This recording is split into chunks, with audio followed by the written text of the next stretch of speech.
I noticed a couple of people seated over here at the piano, and I want to tell you something. I only sing in front of Senate committees, so no music necessary. But microphones pick him up very well. Yes, they do. Little ones do. We want to thank the Department of Religion for inviting us. I assured them this morning that I might not speak with reverence about Richard Nixon, but I will also not use irreverence today. So we will keep this in context. I'm back into this subject at this late date because my publisher convinced me that I should write about the subject, and I was somewhat reluctant, but there's nothing like a fat advance check to change your mind on a subject you might not want to get into. And in doing so, I really had thought I would find all of the most important evidence already available, and that, of course, is the Nixon tapes. That was a mistaken assumption. I discovered nobody had cataloged the tapes. There are about 2,000 Watergate-related conversations. Only about 400 have been partially transcribed. So for the last year plus, I've had a team of transcribers working on this to try to get a good set of transcripts. It's very difficult work. It's also fascinating work. I've got to tell you that theoretically only the public business of the presidency is supposed to come out in these tapes. But I every now and then notice that there's some things seem to slip through for the archives process. Just the other day I was listening to really a rather remarkable conversation for the parties involved. It was Bob Haldeman and Richard Nixon discussing which woman had the best legs in the White House. And I got to tell you, this is one decision they got absolutely right. Also, we'll bring Jim in this in a minute and explain why he's here. But I hear things on these tapes that others don't. A good example is, for example, Stanley Cutler, who was the first to transcribe them, did a transcript of a conversation in mid-October in '72, where I had just come back from the Department of Justice and talking to the head of the criminal division about the Watergate affair and what was going on and what have you. And he told me, he said, "John, there's a serious problem here in the FBI. A man by the name of Mark Felt, who's running, as you know, the day-to-day investigation, is leaking like a sieve. And Time Magazine's key lawyer has come in and told us about the problem. I think they're trying to protect themselves. They're worried this might be grand jury information. Therefore, it's understandable they want to come in and somewhat tip us off to what's happening." I took that information back to the White House, to Haldeman, and Haldeman, sure enough, takes it right into the president, and Cutler was the first to transcribe that conversation. Well, I listened to the thing. There's a lot of ellipses, and some of the tapes are very hard to hear, but this one is not bad. And I noticed at one point he's got Nixon saying to Haldeman, "You know what I would do with Felt, Bob?" And then it just kind of drops off, and he just says, "Bastard." And that's not an unusual thing for Nixon to say, of course. But when I listened to it, I heard something very, very different. And everybody who's now listened to the tape since hears exactly what I hear. What he really says, "You know what I would do with Felt, Bob? Ambassadorship." Huge difference. And this is what he'll later do with Helms. So my drill of going through these tapes, I'm literally following the thread of Watergate through I've boiled it down to about 1,000 key conversations. It will not be a book of transcripts, but rather this is I'll draw a dialogue from this part of the story. It's this rich supply of information that made me think when Jim called me in December of 2010 and telling me he had just attended a CLE, a continuing legal education event in Cleveland, and they discussed Kent State, and we talked about that a little bit, and he said, "I know you speak at CLEs frequently. You ever thought about doing one?" Well, to make a long story short, he said he was interested. This is a very busy trial attorney, very successful trial attorney. I thought this is a good idea to take somebody who was really very young during Watergate, we'll look at it with fresh eyes, give them primary information to look at. Yes, Jim had read many of the secondary sources, so he had general knowledge, and really get them into the subject and see how we could draw from the mistakes we made during Watergate that might help other lawyers today from not making the same mistakes. So that's what's behind this. The tapes have been a very rich source to help us, and we're going to play a couple snippets today of a 2-hour conversation that we think you'll find interesting because of the importance of the conversations. Last point I want to make before we dive into this. I'm not sure how long I'm going to last on this transcribing of tapes. I told Mo, my wife, just the other day, I said, you know, Mo, the men in my family, as they head into their mid-70s, tend to lose their hearing. And I'm just worried the last voice I'm going to hear is Richard Nixon. So I may start relying more on my transcribers. Testimony before the Senate, as we'll get into, was one of the most watched events in American history. You have the Kennedy assassination, the moon landing, and John Dean's testimony. So it's remarkable how much it's ingrained in our thinking and who we are as a people. But let's remind you a little bit about John. What we like to do before we jump into this is remind you a little bit about John, his background, and then secondly, go into a few dates on Watergate, just to refresh your memory, and then we'll jump into our major topic here. So first of all, John's introduction. He went to Georgetown in 1965. You've already heard he was on the House Judiciary Committee and Justice Department. July 1970, just a few months after the Kent State shooting, he becomes White House counsel. He's 31 years old. And I think Nixon was reaching out to the younger generation. He was very disturbed by Kent State. How many people here saw Oliver Stone's film, Nixon? And that famous scene where in the middle of the night he goes to the Lincoln Memorial and tries to interact with the kids. He is. I think in a lot of ways John's youth was the result of that. Then in '72, just 2 years later, this poor young White House counsel will find himself in the middle of the greatest scandal in the presidency. Watergate happens on June 17, 1972. And a year later, fast forward, by October of '73, John's pleading guilty to obstruction of justice. He had complete immunity. He could have taken the immunity. Well, my lawyer to this day regrets that I pled because he said I had the case that Oliver North later had, and he really wanted to write that law that Brendan Sullivan, who was Oliver's lawyer, wrote. And I've told Charlie at the time, and I've told him in the years since, it really wasn't why I started through this drill. It would have been to beat the rap after laying out the problems isn't what I had in mind. It was rather to, account for myself, do what was necessary, and help the government unravel the mess. So Charlie really appreciates that and guided me. The fact that he got me in a position that I had the option was really quite remarkable representation. John was immediately put into the witness protection program. They were very serious death threats.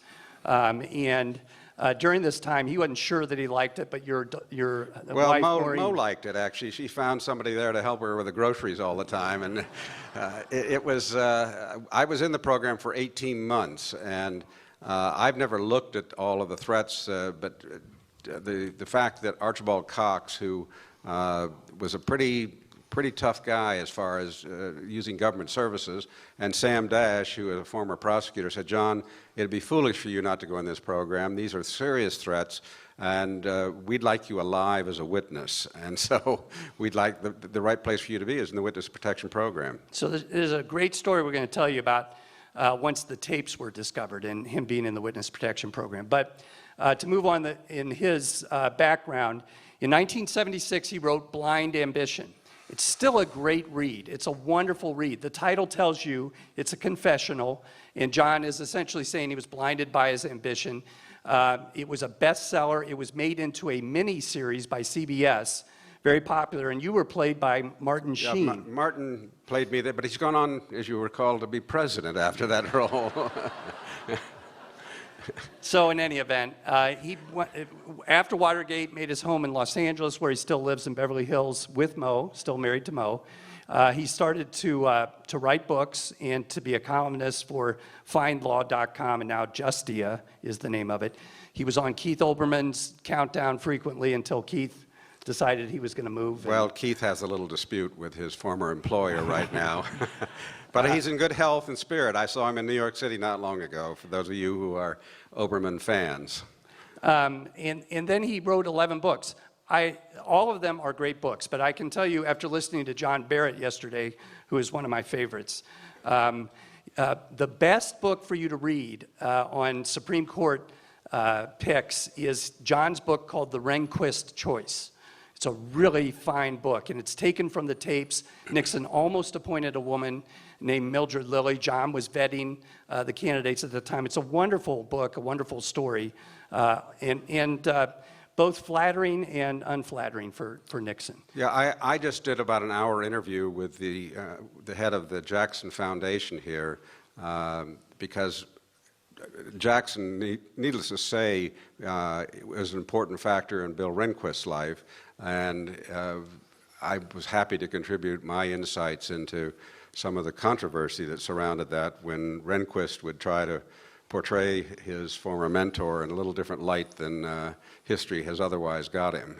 If any of you know what I'm talking about, it was the memo that Rehnquist wrote that came up during his confirmation hearing, which he attributed to really Jackson's position that was very much anti-Brown versus Board of Education. And starting with Jackson's secretary right on down to anybody who knew the former justice, they said this was not Jackson's position, this was Bill Rehnquist's position. So, in any event, great read. Sidebar. Let's give you a few Watergate dates and then talk about our topic today. Yeah, June 17th, the break-in, of course, started it all. It was actually the second break-in. They had managed not to get arrested the first time.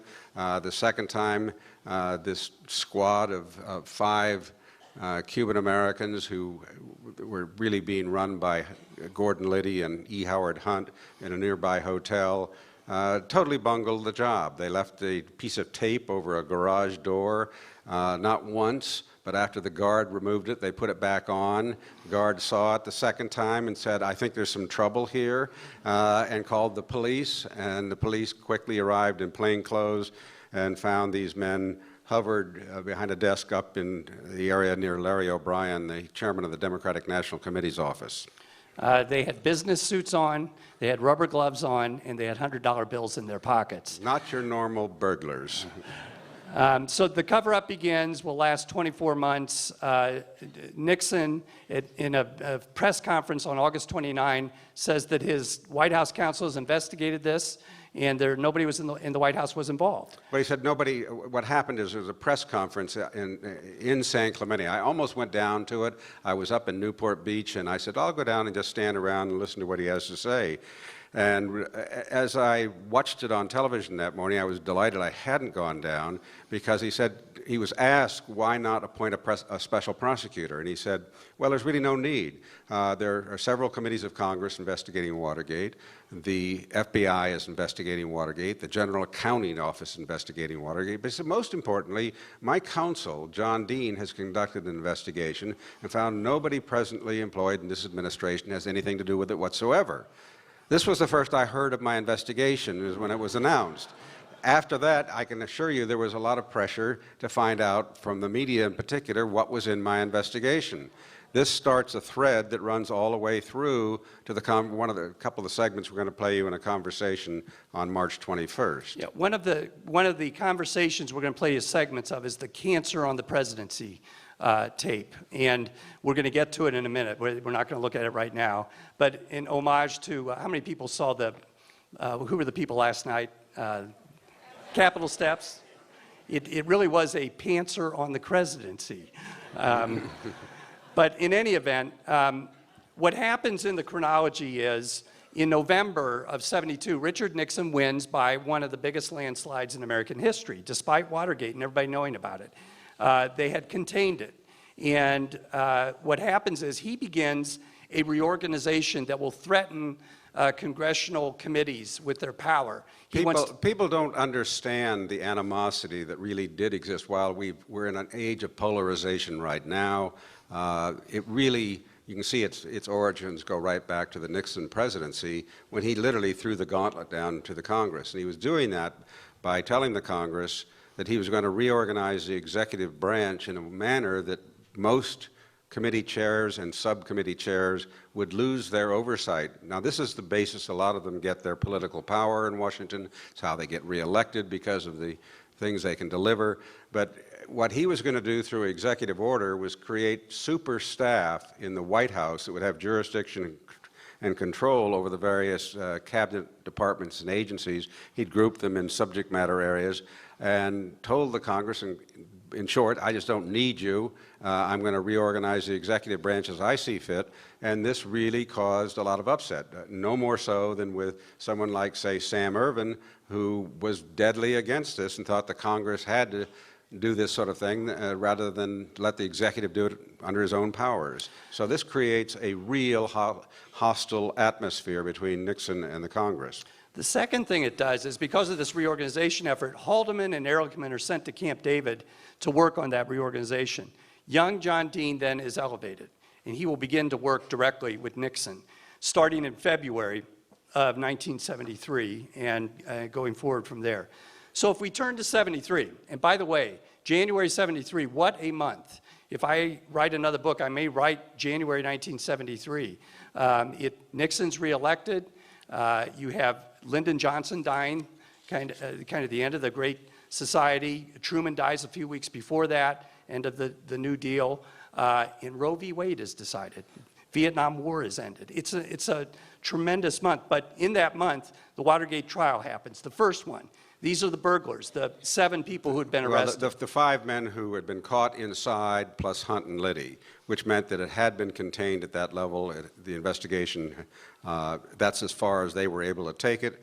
What happened also was Howard Hunt's wife, who was delivering some hush money, went down in a crash in Chicago.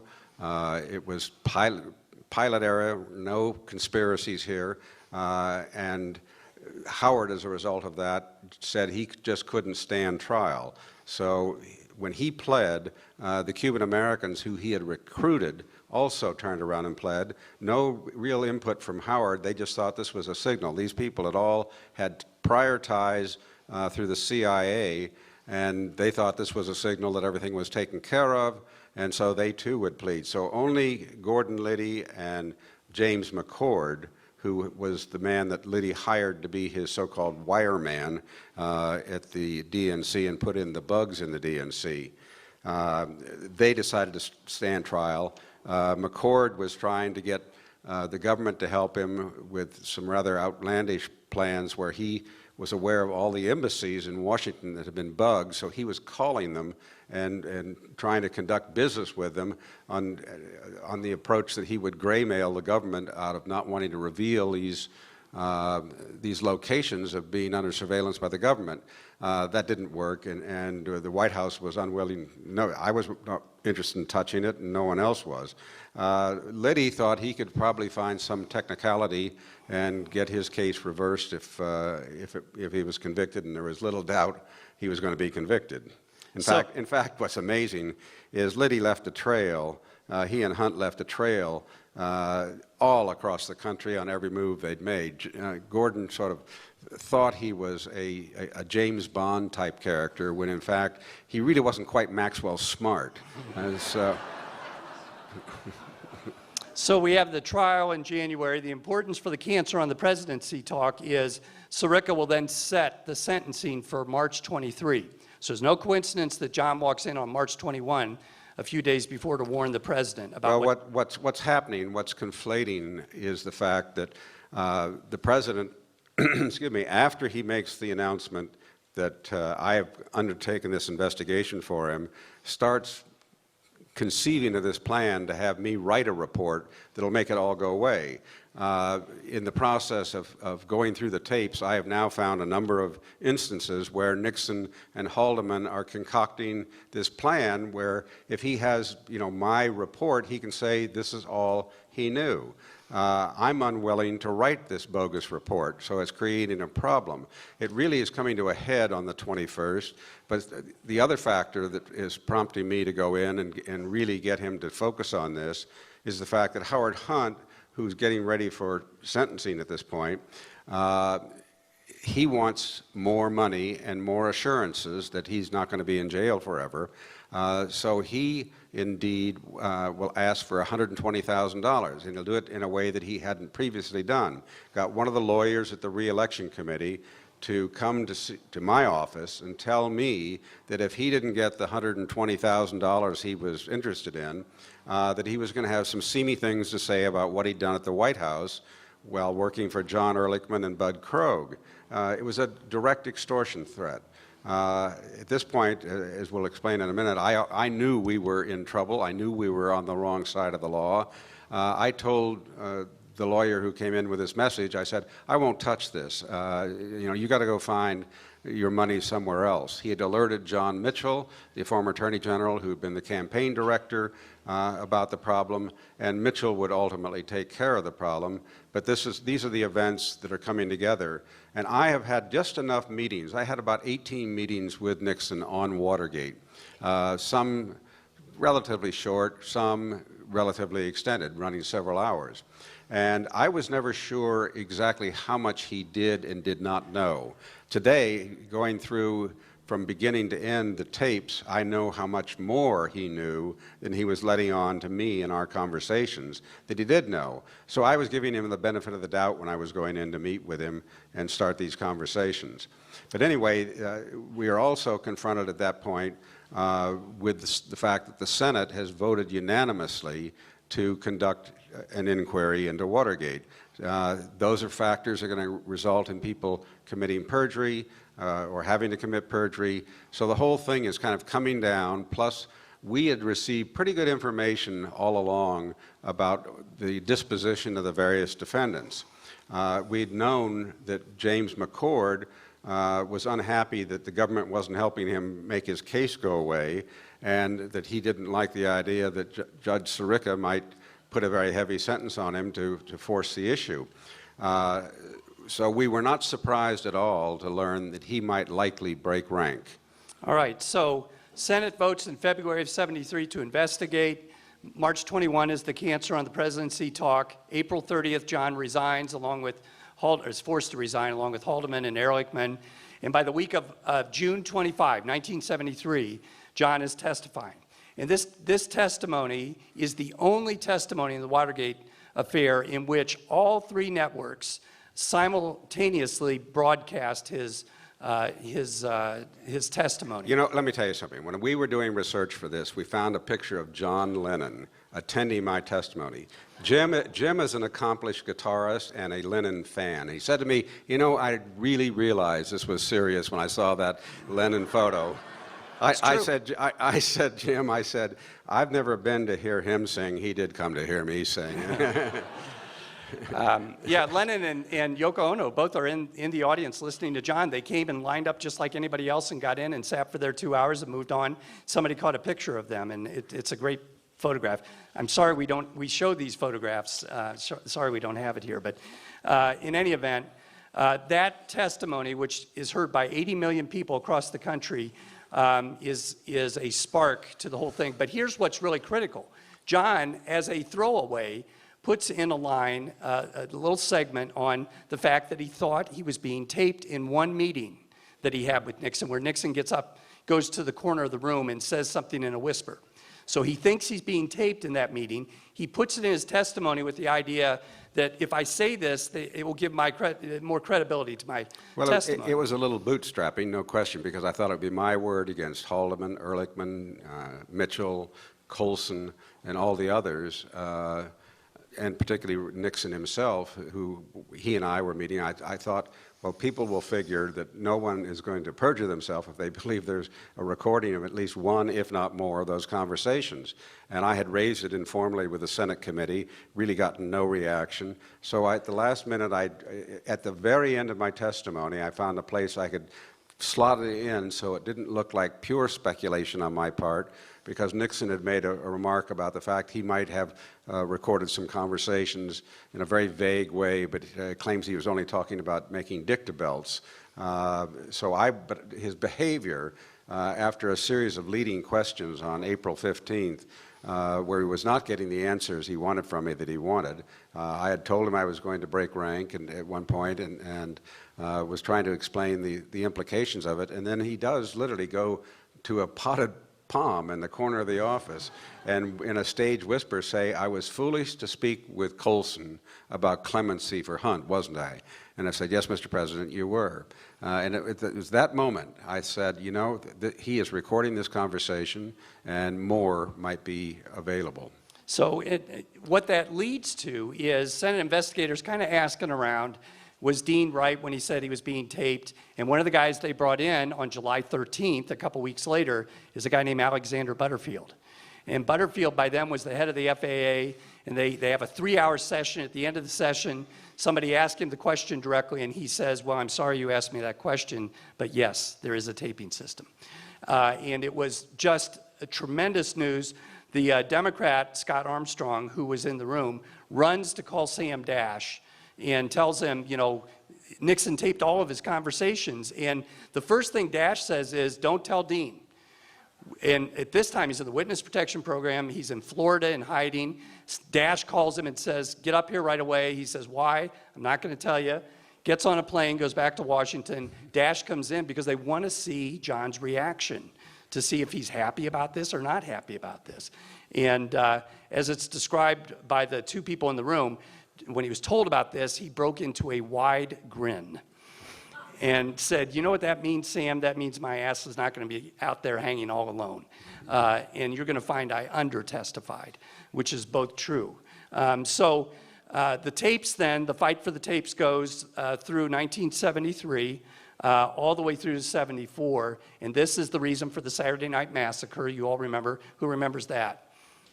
I mean, amazing. We can't explain to younger people what it felt like to live in this country that night.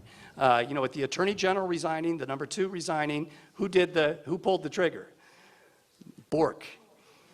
Bork did. So in any event, that then leads to the tapes coming out and the so-called smoking gun tape, which we talk about in our first program at length, where Nixon agrees with the plan to have the CIA turn off the FBI investigation. That happens in the first week after the break-in. And so Nixon's cooked. He's involved in the cover-up from the beginning, and he has to resign. That's the immediate reason for his resignation. But the other tape that is so important is this cancer on the presidency. Scholars will tell you that there are 2 tapes of importance. The smoking gun tape, which John was not involved in, but the cancer on the presidency. Well, I'm involved in in fact, we found some fascinating notes that we use in the other CLA we do. And I found notes that Haldeman had made of my conversation with him immediately before he goes in to see the president. And what is telling, really very telling, is how little, and this is running through the early tapes I'm listening to, is how little Nixon is actually told about what is going on. He is not given the information he needs to make a lot of the judgments he needed to make at the time things were getting cast. My conversation also indicates, or the notes that Haldeman made of the conversation, is that he spins them in ways that are very different and raising questions that I hadn't raised at all, and he uses this as a vehicle on his own to try to put a halt to the investigation. So that brings us into what we want to talk about, this whole ethics of clarity. And what we really want to get, what we talk about around the country is this. You're not going to learn a thing from someone who is a deliberate wrongdoer, somebody who means to do wrong and has bad intent from the beginning. You're not going to learn much as a lawyer in ethics or in general. What you do learn is people who are good people who slip into things and without recognizing it because of all these cognitive processes that go along that we're starting to take a good look at. John's a great example of that. He didn't realize that he's across the line till he's well across the line. And there's a moment of recognition for him. And so then the question is, well, what do you do when you have such a moment of recognition? And we talk as lawyers about their ethics and what their obligation is at that point. But in general, we're going to show you here, we're going to let you listen to something that was John's moment of recognition. And so you can get an idea. Then we're going to talk about what he did. And of course, eventually what he did was he tried to blow it up. He tried to stop it with the cancer on the presidency. So set up this little segment. This is a tape of a dictabelt that Chuck Colson brought down to my office after he'd had a conversation with Howard Hunt shortly after the election. And it was the first time it was very clear to me, while I had mentioned within days of learning of the arrest at the Watergate that we should hire an experienced criminal attorney and bring him into the White House, I wasn't able to sell that to my superiors at all. But we weren't thinking criminal law. This is what made me think we're on the wrong side of the law. When I listened to this tape, and I would then be asked to take it up, or I would decide to take it up to my superiors, Haldeman and Ehrlichman. They would send me up to New York to take it and play it for John Mitchell. So we're going to let you listen to this because it was a moment when I heard this, there was just no doubt in my mind that we're in a criminal cover-up. You can pay third parties can pay attorneys' fees. That's not improper, and it happens, in fact, it's very common. But not when you're using it to silence or to influence the testimony of a witness. That certainly is not permissible. All right, so this is the dictabelt made by Colson of a phone conversation. It's not in your transcript. It's very audible. Howard Hunt calls, and it starts with, "Hi, hello, how are you?" And they're talking about the election. So this is right in November of 1972. Hello. Hi. How are we doing? Well, about as well as can be expected. How are you? Just about the same. Christ, trying to hold the pieces together. Yeah, congratulations on your victory. Thank you. I'm sorry that we haven't been celebrating it together with good champagne and good scotch. But we'll have. May yet come a time. Who knows? It'll come. I assure you. Let me before you say anything, let me say a couple of things. One, I don't know what's going on here, other than I am told that everybody's going to come out all right. That's all I know. And I've deliberately not asked any specific questions for this reason, that I have my own ideas about how things will turn out, and I'm not worried about them, and you shouldn't be. But well, the reason I called you was to get back to the beginning here is because the commitments that were made to all of us at the onset have not been kept. And there's a great deal of unease and concern on the part of 7 defendants, and possibly, well, I'm quite sure me least of all. But there's a great deal of financial expense here that has not been covered, and what we've been getting has been coming in very minor dribs and drabs. And Parkinson, who's been the go-between with my attorneys, doesn't seem to be very effective, and we're now reaching a point at which... Okay, you've told me all don't tell me anymore, because I understand it. Let me just... Because these people have really got to dig. This is a long-haul thing, and the stakes are very, very high, and I thought that you would want to know that this thing must not break apart for foolish reasons. I agree. Yeah. Oh, no. Christ, no. Everybody gets... Yeah, and while we get, third, fourth-hand reassurances, still the ready is not available. Mm-hmm. I follow. That's the basic problem. I follow you. There was no question in my mind what the ready was. He says the ready is not available. That's the money.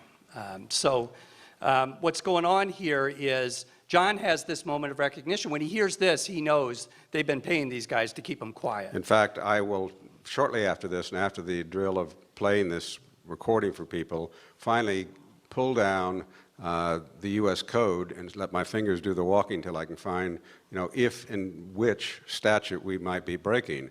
And it's curious, when I when I first went to the White House, there were no law books there, and I had met John Ehrlichman, who was my predecessor as White House counsel, during the transition in '69, and he told me, he said, you know, I was just down at the White House, Johnson's White House, and I'm going to be counsel. I met with my counterpart down there, and they have no law books down there. Well, I got down there in July of '70. They still had no law books, but I was able to get them to at least give me a set of the annotated code. It's not the best way to do legal research. It's nothing like what we can do online today, but I was able to at least find that very clearly we were violating Section 1503 of Title 18, the criminal code, and that we were in trouble for doing it. All right, so this brings us all the way around then to the cancer on the presidency talk. John had been dealing with Nixon. He'd had about 16 meetings with him. 2 days before, he had gotten this threat from Hunt that he wanted $120,000 or he was going to say bad things about what he did for John Ehrlichman. What does that mean?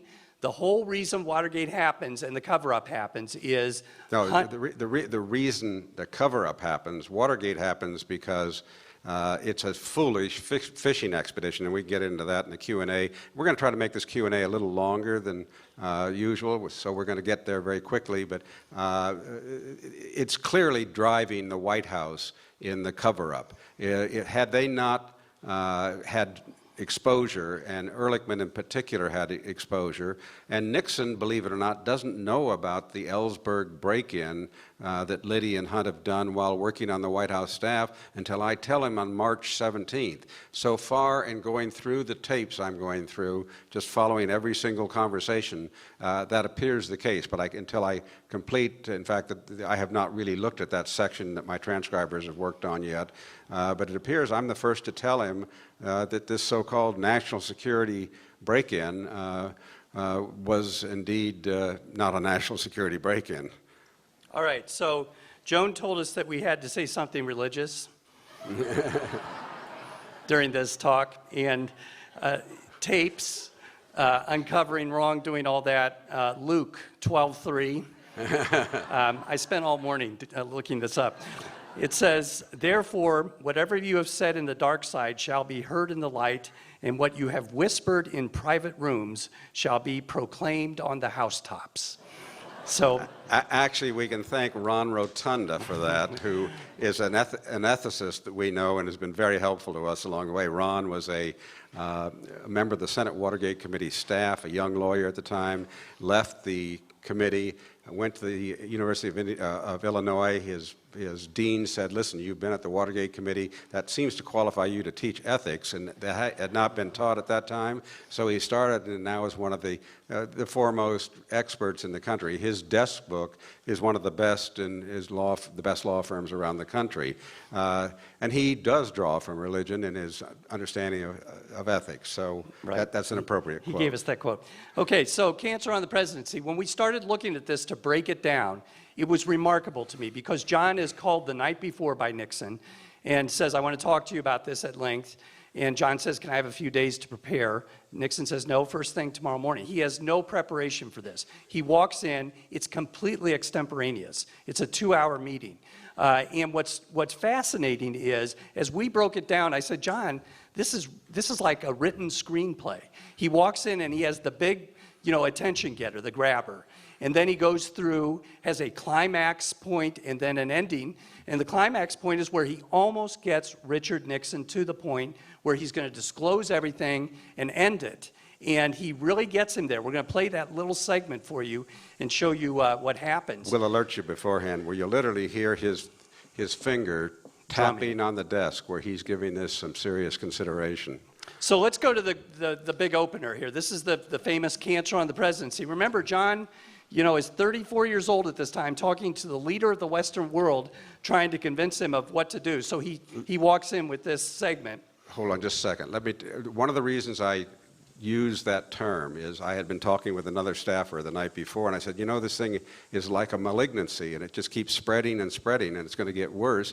He said, Dick Moore said, it's kind of like a cancer. I said, that's exactly what it's like, and it really can only be cut away with the truth, as I see it. And so I had that in my head as I walked in. Nixon was sitting with his feet up on the desk, as was often the case, and I wanted to make sure I had his full attention. So after a little preliminary chit-chat about what was going on with the Gray hearings, I used this phrase, and by the time I'd finished it, I had his attention. His feet were firmly on the ground. All right, get your transcripts out. And this is segment 1, Cancer on the Presidency. Nixon is not very audible, so that's why we gave you these. John is very audible. He seemed to sit right over a mic every time he was in the Oval Office. The microphones are right in the desk, and I seem whichever office I went into, just get right over the mic, because and thank God I did, because there's just no doubt about what I'm saying on 99% of these conversations. All right, so this begins with the president saying, you can't hear it very well. In other words, your judgment as to where it stands and where we're going to go. And John says, I think there's no doubt about the seriousness of the problem. We got somebody beeping over there. Okay, here it is. Your judgment as to where it stands and where we will go. I think that there's no doubt about the seriousness of the problem we've got. We have a cancer close to the presidency that's growing. It's growing daily. It's compounding. It grows geometrically now because it compounds itself. That'll be clear as I explain, some of the details of why it is. And it basically is because, one, we're being blackmailed. Two, people are going to start perjuring themselves very quickly that have not had to perjure themselves to protect other people and the like. And that is and there's no assurance that won't bust.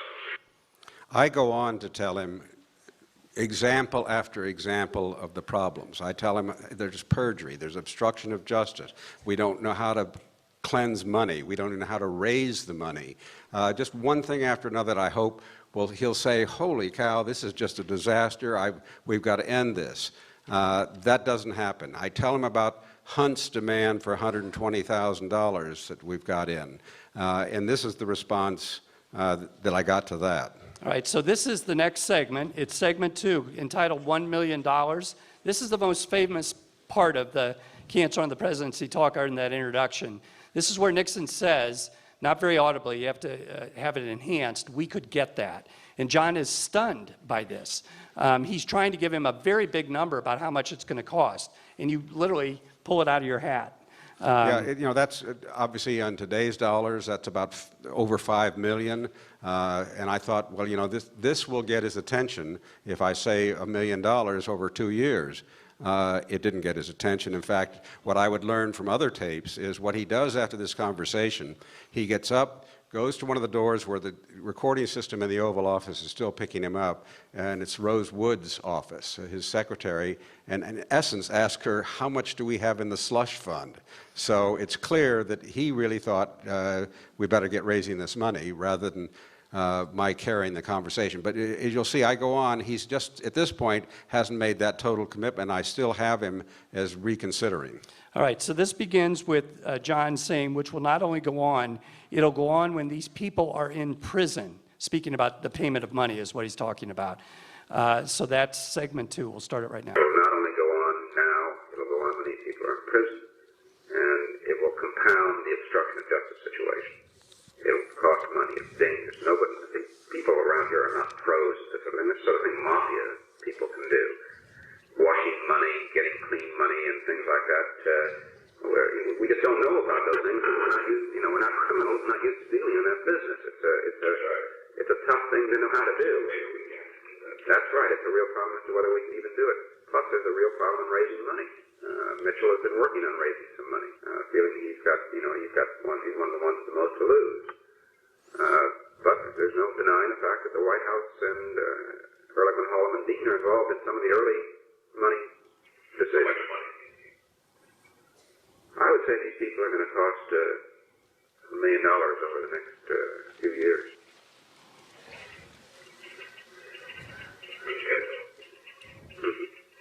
You want the money, you need the money. You get the money. Well, I think that's where what it is. You could get $1 million, and you could get it in cash. I know where it could be gotten. I mean, it's not easy, but it could be done. But the question is, who would handle it? Well, I proceed to raise more problems. All of the people who are aware of this, the secretaries, and trying to think of anything that will dissuade him from wanting to perpetuate the cover-up. The fact that it's obstruction of justice really doesn't seem to be affecting him at all. But then he starts considering, maybe I'm raising a point. He will later, in writing his memoir, say, I'm the only person that warned him that he had a problem. He said, Haldeman didn't, Ehrlichman didn't, Mitchell didn't, nobody, only Dean came in and said, you've got a problem, Mr. President. And it's turned out I was right. But here is the moment, and when you're looking at this transcript, I think it's the 6th paragraph down, it ends with the word minimal.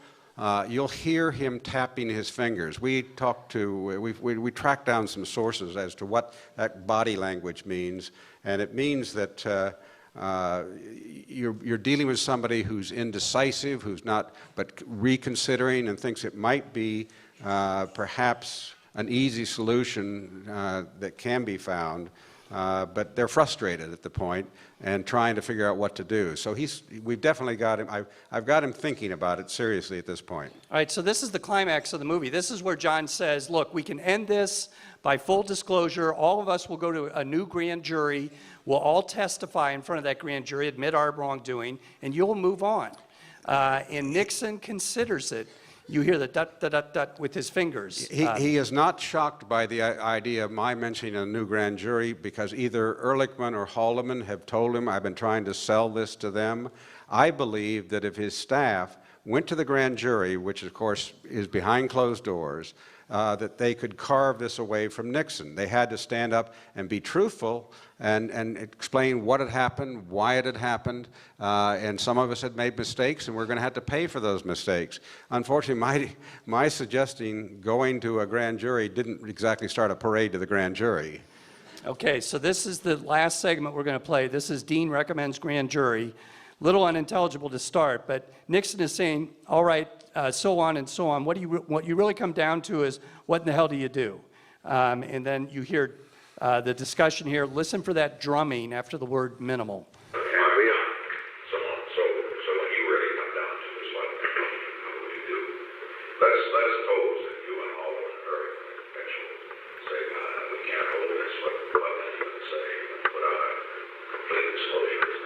Well, one way to do it is for you to tell the Attorney General that you finally, really this is the first time you're getting all the pieces together. Ask for another grand jury. Ask for another grand jury. The way it should be done, though, is a way that, for example, I think that we could avoid criminal liability for countless people, and the ones that did get it, it could be minimal. Well, I think just by thinking it all through first as to how, some people could be granted immunity,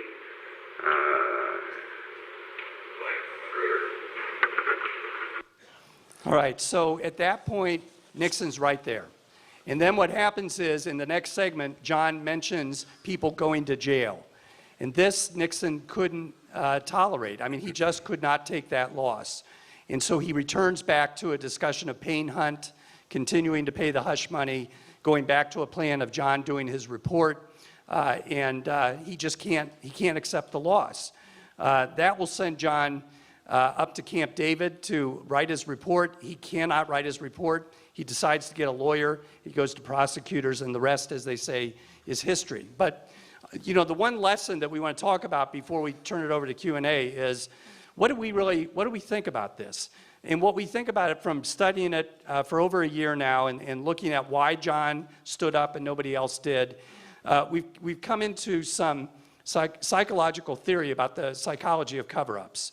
A guy named Daniel Kahneman. Anybody here reading Thinking Fast and Slow? It's number 12 on the New York Times list. Great book. Great book. He's a psychologist. Little technical, but good. Yeah, but he came up with this idea called the prospect theory that he won the Nobel Prize for in 2002.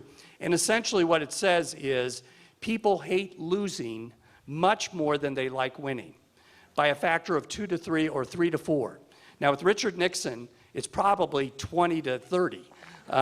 This is the guy who said you won't have Dick Nixon to kick around, after he lost. Very sore loser. But the point is, what prospect theory said is, if you've got a decision between two gains, that is, I'm going to give you a sure $10 or a 1 in 10 chance for $20, you will take the $10. It's two gains. Your decision, you're pretty rational about how you act.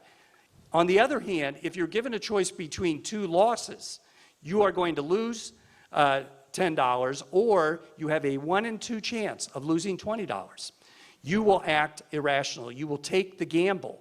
And Casinos understand this. In fact, Jim and I, he took me over to the new Horseshoe Casino in Cleveland, and I said, we're just in here looking at lost frame people, aren't we, that are experiencing those double downs. And that's what they call it. They call it when people are in a lost frame, that is, they have to take a certain loss.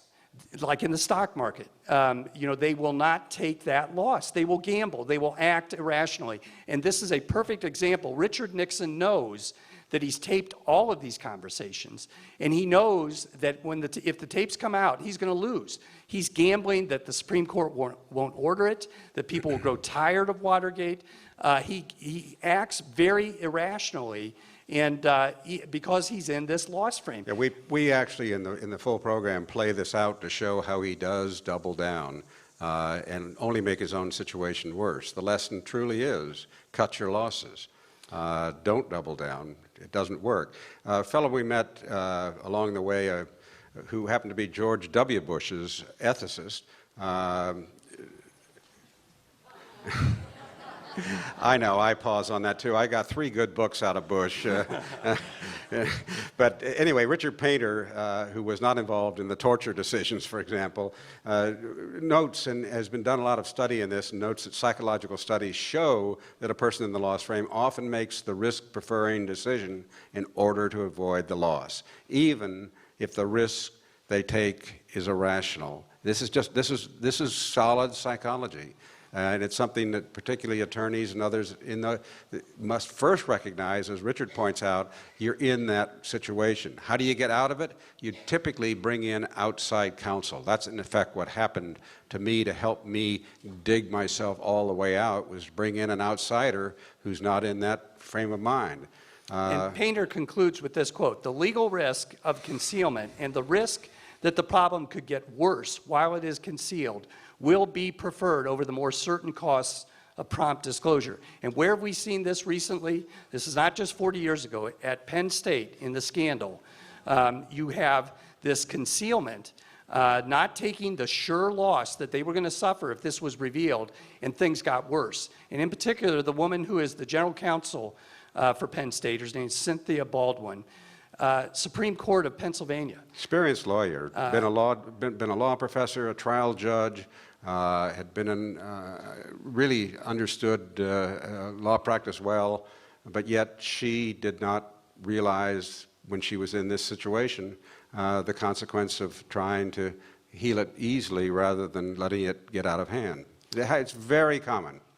Okay, so we had a number of other things to cover, but I think everybody wants to get to Q&A here. I think while people are lining up, why don't we play the finale, the farewell speech of Richard Nixon, so you can hear what happens in a... Let me put this in context, if I might. This is August 9th of 1974.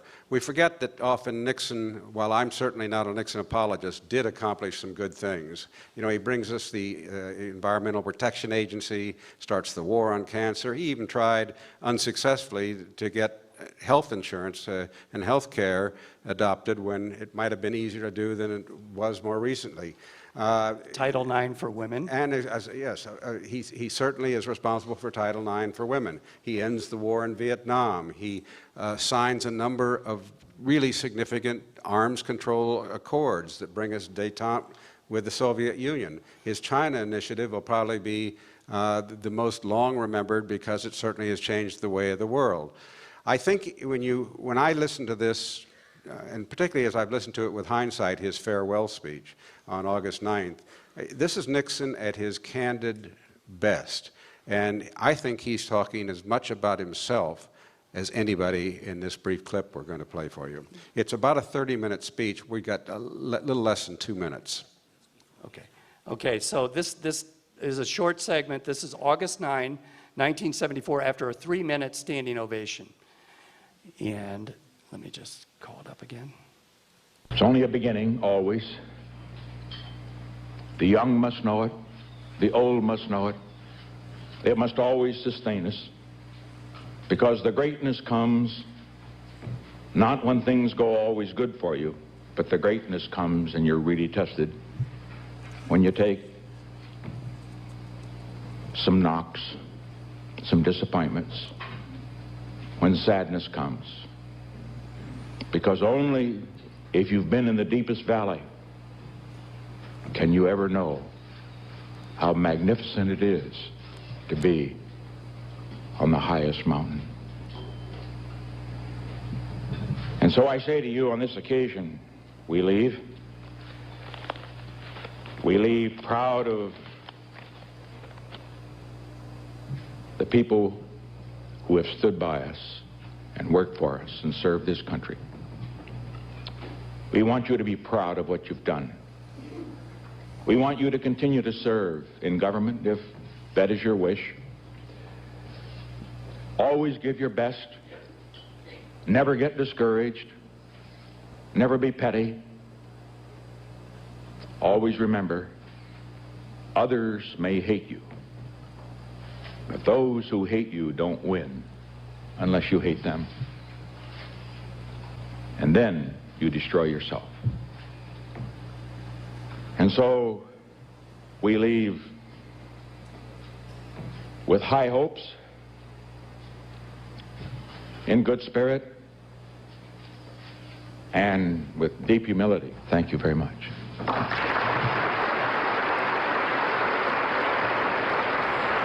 Now happy to answer any questions you might have about that area of history that I have more expertise than I might wish.